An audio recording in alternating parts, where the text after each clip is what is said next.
بطبيعة الحال في كتار بخافوا لما بدهم يشتروا شقة يكونوا عم يعطوهم اوراق لشقة تاني. في كتير هذا السؤال عم ننسأله. طب كيف بدي اعرف انه هيدي هي الشقة؟ هيدي هي سندها للشقة اللي بدي اياها اللي فرجونا عليها. بداية لا تعرفوا العقار، لما تشتروا شقة بعقار بيكونوا مقسم رقم العقار والقسم اللي هي الشقة والبلوك الموجودة فيه الشقة.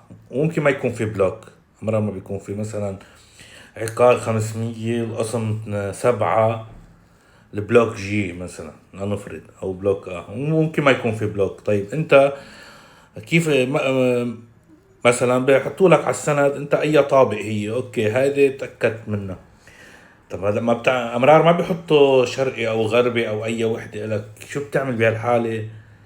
بتطلب خريطه الافراز للعقار. بتشوف الشقه وين على الخريطه، بتبين معك كل التفاصيل هيك مشان ما حدا ينغبن او حدا ينضحك عليه. اوكي، يعني علاوه على الوضع القانوني، يعني لا تطلبوا افاده عقاريه تشوفوا وضعها القانوني وقت نفحص لكم اياها نشوف شو وضعها بالمليه على صاحبها شو عليه وكذا وهي التفاصيل. في هاي في خريطة الإفراز تبين إنه هيدي هي المضبوطة اللي عم تشتروها أنتو. أوكي، بس حبيت أوضح النقطة.